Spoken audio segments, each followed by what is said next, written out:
Huh. I'm suddenly in a really good mood.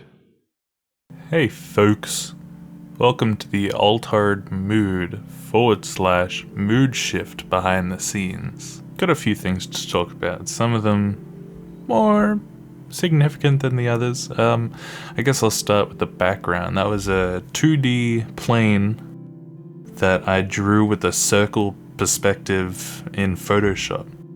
And then I sort of punched that into a bowl shape and put that around the altar. The characters were... don't tell anyone, but I reused the models from the Allgate. Just the green guy. But this is not the Allgate universe. And a thing to note with the Allgate, I don't know if I've mentioned this anywhere, was the armature was very bad. I accidentally started it from the right foot, where usually you're supposed to start it from the hips as the base of where your character starts from. So the whole model would rotate from the right leg. That's why the characters sort of moved the way that they did in the Allgate, which is, I think I worked around it well.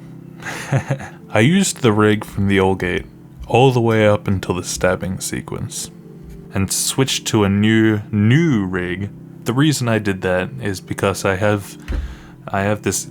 Usually what happens is whenever I finish something, I can never touch it again.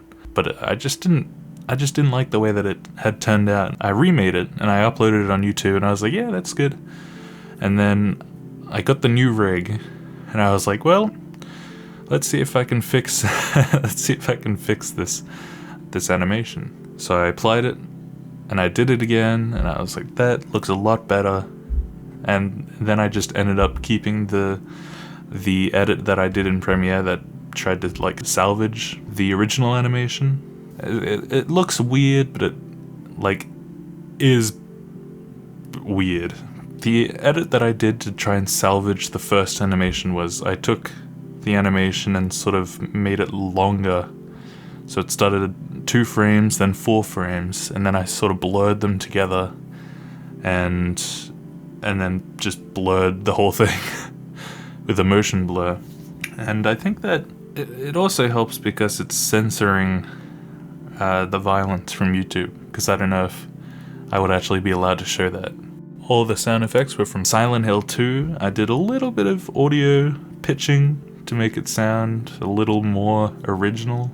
In the future I'll probably do that a lot more because I think that is a good approach to have. The 2D animated part was done in Photoshop. Most of the 2D animations that I do are in Photoshop. And yeah, I think that's it. Bye!